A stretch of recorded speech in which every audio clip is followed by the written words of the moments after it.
So கண்டு கொண்டேன்ல அந்த என்ன சொல்ல போகிறாயோட ஒரு நாதஸ்வர பிட் போட்டு ஒரு எண்ட்ல then Ajith sir and Tabu there standing அங்க ஒரு மியூசிக் ஒன்று வரும். So just to listen to that music, I've gone 4-5 times and I watched that film. Oh wow. உண்மைதான்.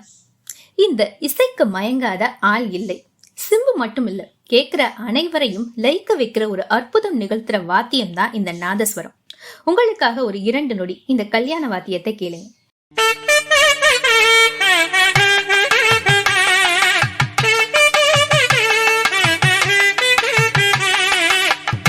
இந்த இசையை கேட்டு கல் யானையை காதசைக்கும் போது நாம எல்லாம் நம்மளுடைய 5 புலன்களையும் இதற்கு சமர்ப்பிக்க மாட்டோமா என்ன? நாதஸ்வர இசை கலைஞர்கள் பற்றியும் அவர்களின் வாழ்க்கை எவ்வாறு இருந்தது, இப்போது எவ்வாறு மாறி மருவி இருக்கிறது, மேலும் பல விஷயங்கள் பற்றி பேசுற ஒரு புத்தகம் இல்ல ஒரு டாக்குமெண்ட்ரி புக்குன்னு கூட சொல்லலாம் இந்த சஞ்சாரம். எஸ்ராவின் ஒரு உன்னத படைப்பு, ஒரு மைக்ரோ ஹிஸ்டரி அப்படின்னு கூட சொல்லலாம்.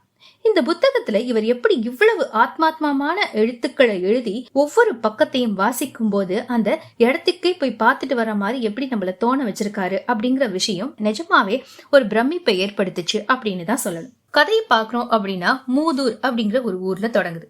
கதையின் நாயகன் பக்கிரி. கரிசல் நிலத்தோட அழகை பத்தியும் அந்த ஊர்ல ஒரு திருவிழா நடக்குது, அது எப்படியெல்லாம் இருக்கும் அப்படிங்கிறது எஸ்ராவின் வரிகள் நமக்கு விவரிக்கிறது. திருவிழா நடக்கிற இடத்துல கருப்புசாமி தோன்றிய கதை, ஊர்ல 2 தரப்பினருக்கு மத்தியில நடக்கிற பிரச்சனைங்க. அந்த பிரச்சனையினால என்ன ஆயிடுது அப்படின்னா கதையின் நாயகன் பக்கிரி அங்க இருக்கிற ஒரு பெரிய திடல்ல தீ வச்சுட்டு அங்க இருந்து தப்பிச்சுட்டு போறான். இனி நடக்க போவது என்ன அப்படின்னு நாம நினைச்சுக்கிட்டு அந்த கதையை வாசிச்சோம் அப்படின்னா அது இல்ல கதை. கதை பின்னோக்கி போகுது. இதுவும் ஒரு பயண கட்டுரை போல நம்ம படிக்கணும் அப்படிங்கிறது இதுல ஒரு முக்கியமான விஷயம். எழுத்தாளர் எஸ்ராவுடைய எழுத்துக்கள் நீங்க படிச்சிருந்தீங்கன்னா தெரியும், அவர் நிறைய பயண கட்டுரைகள் எழுதியிருப்பாரு. சோ இந்த கதையிலும் பாக்குறோம் அப்படின்னா மூதூர்ல ஆரம்பிச்சு பல இடத்துக்கு நம்மள எழுத்தாளர் அழைச்சிட்டு போறாரு. மூதூர்ல தொடங்கி அடுத்ததா நம்மள எழுத்தாளர் அழைச்சிட்டு போற இடம் என்னது அப்படின்னா அரட்டானம். இந்த ஊர்ல ஒரு பிரசித்தி பெற்ற ஒரு சிவன் கோயில் பற்றி விவரிக்கிறாரு. கோயிலோட இருக்கிற சிற்பங்கள் ஆகட்டும், அங்க இருக்கிற நிலை கதவுகள் பற்றியும் அதுல இருக்கிற சின்ன நுணுக்கங்கள் பத்தியும் விவரிச்சிருக்காரு. கண்டிப்பா மனுஷன் அந்த கோயிலுக்கு போய் அந்த சிவன் கோயிலே உட்காந்து அதெல்லாம் எழுதிட்டு வந்திருப்பாரு அப்படிங்கிறது தான் அந்த பக்கங்களை படிக்கும் போது தோணுது. இன்னும் சொல்ல போனா சந்திரமுகியில வரும் இல்லையா, ராஜாதி ராஜ குலத்திலக அப்படின்னு, அந்த மாதிரி நமக்கு அந்த வரிகளை படிக்கும் போது அந்த இடங்கள் நம்ம மன கண்முன்னே விரியுது அப்படின்னு கூட சொல்லலாம். இந்த அரட்டானம் அப்படிங்கிற அந்த பகுதியில எழுத்தாளர் ஒரு சம்பவத்தை விவரிச்சிருப்பாரு. டெல்லியில இருந்து மாலிக் கபூர் அப்படிங்கிற ஒருத்தவர் நம்ம நாட்டுல படையெடுத்து வர்றாரு. குறிப்பா அந்த அரட்டானம் அப்படிங்கிற அந்த சிவன் கோயில தாக்குறதுக்காக படையெடுத்துட்டு வர்றாரு.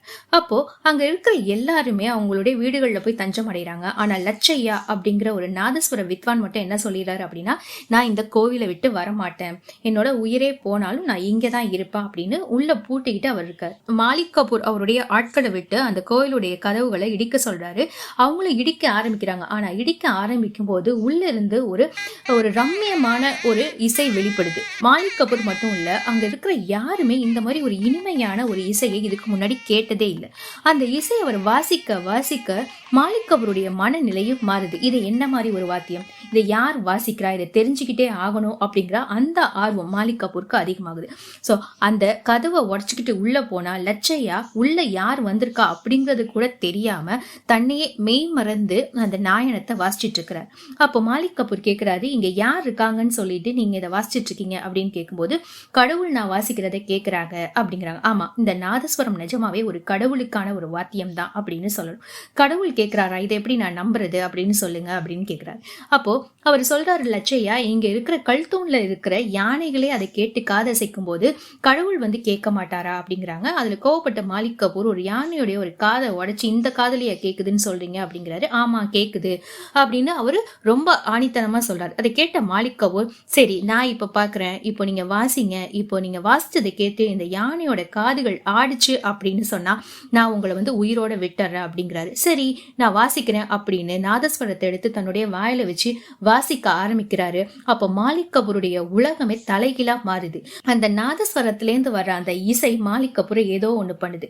அது பண்ணிட்டு இருக்கும் போதே அவர் என்ன பண்றாரு அப்படின்னா சுத்தி முத்தி பாக்குறாரு. வேற ஒரு உலகத்துக்கு அந்த இசை அவரை கொண்டுட்டு போகுது. அது நிஜமாவே அப்ப அந்த யானுடைய காதுகள் அசைஞ்சிச்சா இல்லையா அப்படிங்கிறது தெரியல. ஆனா மாலிக் கபூருடைய கண்களுக்கு இந்த இசையை கேட்டு அந்த யானையுடைய காதுகள் அசைற மாதிரி தோணி இருக்கு அப்படிங்கிறதையும் சொல்றாங்க. இந்த மாதிரி கதை முழுக்க ரொம்ப அற்புதமான பல சம்பவங்களை எழுத்தாளர் சொல்லியிருப்பாரு. இது ஒரு சாம்பிள் தான். ஆனா புத்தகத்தை நீங்க படிச்சீங்க அப்படின்னா இன்னும் நிறைய நிறைய நிறைய உண்மை கதைகளை கலந்துதான் இதை எழுதியிருப்பார். இப்ப கூட நீங்க அந்த கோயில் அரட்டானம்ல இருக்கிற அந்த சிவன் கோயில்ல போனீங்க அப்படின்னா அந்த யானையோட ஒரு காது உடைஞ்சிருக்கும் அப்படின்னு சொல்லப்படுது. இது எந்த அளவுக்கு உண்மை அப்படிங்கிறது தெரியல. ஆனா அந்த வாத்தியத்திலேருந்து வர்ற இசைனாலதான் அந்த காதுகள் அசைஞ்சிச்சு அப்படிங்கிறத மாலிக் கபூர் முழுசா நம்ப ஆரம்பிச்சார். அப்ப என்ன சொல்லிட்டாரு அப்படின்னா, லட்சையாவை நீங்க என் கூடவே டெல்லிக்கு வரணும், எனக்கு எப்பெல்லாம் இந்த இசையை கேட்கணும்னு தோணுதோ அப்பெல்லாம் நீங்க வாசிக்கணும் அப்படின்னு சொல்லி அழைச்சிட்டு போறாரு. அதுக்கு லட்சையா என்ன சொல்றாரு அப்படின்னா, இதற்கு எனக்கு நீங்க என்ன செய்வீங்க அப்படிங்கும் போது, நீங்க என் கூட வந்தீங்கன்னா இந்த சிவன் கோயில் காப்பாற்றப்படும் அப்படின்னு சொல்றாரு. அதுக்கு ஒத்துக்கிட்டு லட்சையாவும் கூட வராரு. ஆனா நார்த் சைடு அவர் போனதுக்கு அப்புறம் இந்த நாதஸ்வரம் நார்த் இந்தியன்ஸ் இந்த நாதஸ்வரம் வட இந்தியர்களுக்கு பிடிக்காம போனதுக்கும் ஒரு கதை அதுல சொல்லியிருப்பாங்க. அது நிஜமாவே ரொம்ப சுவாரஸ்யமான தகவலா இருந்துச்சு. நீங்களும் இந்த புத்தகத்தை வாங்கி படிச்சீங்கன்னா தான் அந்த சுவாரஸ்யம் என்ன அப்படிங்கிறது புரியும். அதன் பிறகு ஆசிரியர் நம்பர் அழைச்சிட்டு போற இடம் என்னது அப்படின்னா கரிசல் குளம். ஏன் இந்த பகுதி இப்படி கரிசல் குளமா இருக்கு, இதுல ஊரோட்டி பறவைகளை மக்கள் எப்படி எல்லாம் நடத்தினாங்க அப்படிங்கறத பத்தி சொல்லுவாங்க. இப்ப நெக்ஸ்ட் பாக்குறோம் அப்படின்னா உரங்காப்பட்டி அப்படிங்கிற ஒரு ஊர் சொல்லியிருக்காங்க. அதுவும் ஒரு கரிசல் பட்டி போன்ற ஒரு இடம் தான். அங்க ஒரு நாதஸ்வர வித்வான் வர்றாரு. அங்க இருக்கிற மக்கள் கிட்ட ரொம்ப தாகமா இருக்கு, தண்ணி கொடுங்க அப்படிங்கும் போது அவர் தாழ்த்தப்பட்ட இடத்துல இருக்கிறாங்க அப்படிங்கிறது சொல்லிட்டு அவருக்கு தண்ணியே கொடுக்காம போயிடுறாங்க. அவர் அந்த இடத்துல இறந்தும் போயிடுறாரு. பல வருஷங்கள் கழிச்சு அந்த இடத்துல ஆடு மேய்க்கிறதுக்காக ஒரு சிறுவன் வரான்.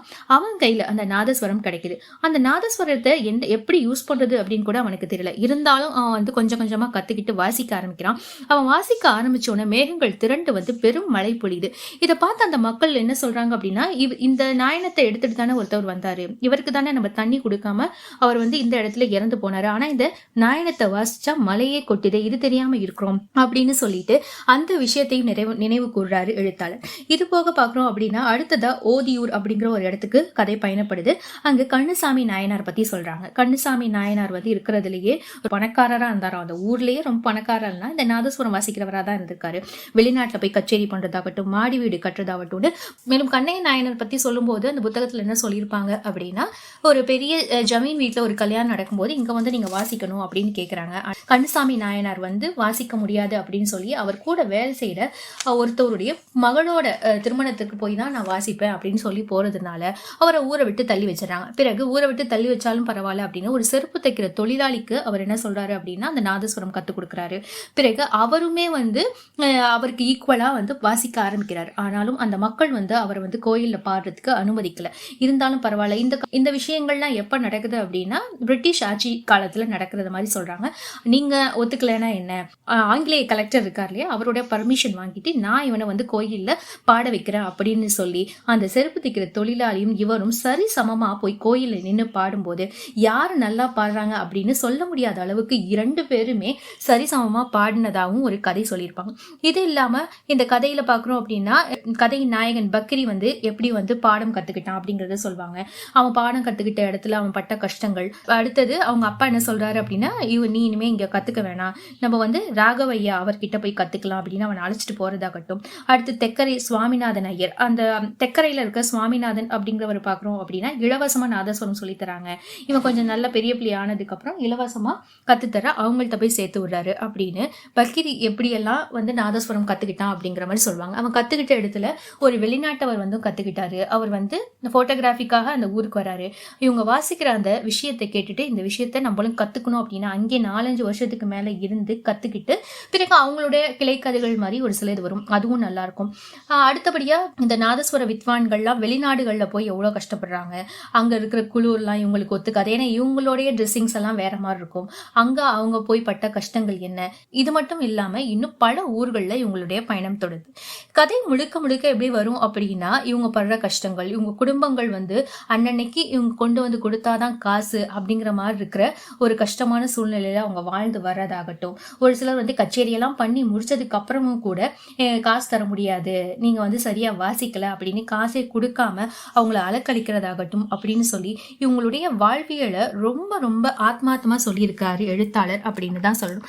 இதுல பாக்குறோம் அப்படின்னா பக்ரி ஆரம்பத்துல ஒரு தப்பு செய்யறான் இல்லையா, அவன் கடைசியா தஞ்சம் அடைகிற இடம் யாரா இருக்கு அப்படின்னா அவனுடைய அக்கா வீட்டுக்கு போய் தஞ்சம் அடைகிறான்.